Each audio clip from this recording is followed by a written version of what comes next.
2 days back ఒక చిన్ని పాపని రేప్ అండ్ మర్డర్ చేసి డ్రమ్లో పడేసి చంపేసిన ఇన్సిడెంట్ అందరికీ తెలిసిందే.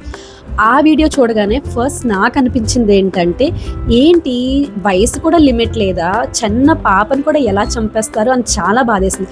అసలు ఈ సొసైటీలో కొంచెం కూడా మంచితనం అనేది లేదా అని అనిపించింది. ఈ ఇన్సిడెంట్ జరిగిన 2 days తర్వాత పునర్విక ఇష్యూ బయటకు వచ్చింది. పునర్విక ఇన్సిడెంట్ అందరికీ తెలిసిందే. పాపకి ఒక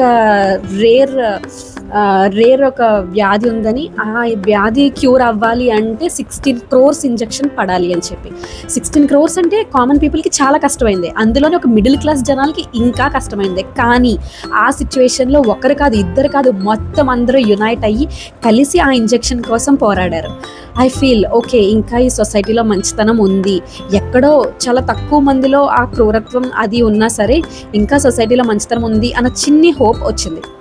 ఎనీవే, ఐ విష్ ఆ 16 crores త్వరగా కలెక్ట్ అయిపోతాయి, పాపకి త్వరగా ఇంజెక్షన్ పడిపోతుంది, పాప త్వరగా క్యూర్ అయిపోతుంది అండ్ అంతా మంచిగా జరగాలి.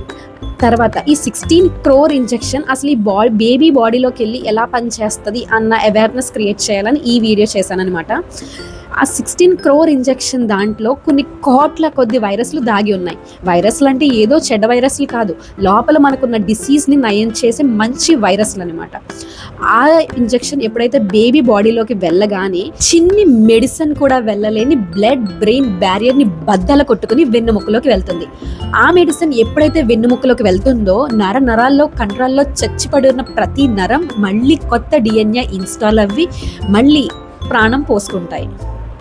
మన మొబైల్స్ ఎలా అయితే రీసెట్ చేస్తే కొత్త మొబైల్స్లా వస్తాయో, ఈ ఇంజెక్షన్ వెళ్ళగానే నరాల్లో చచ్చిపోయిన ప్రతి కండరం మళ్ళీ ప్రాణం పోసుకుంటుంది. మొత్తం DNAని సైతం మార్చే గొప్ప ఇన్వెన్షన్ ఈ ఇంజెక్షన్ ఆ పాపకి త్వరగా చేరుకోవాలని, అంతా మంచి జరగాలని మన అందరం కూడా కోరుకుందాం. Thank you for watching this video. If you find this video important, please do consider subscribing my YouTube channel. Thank you for watching. Bye.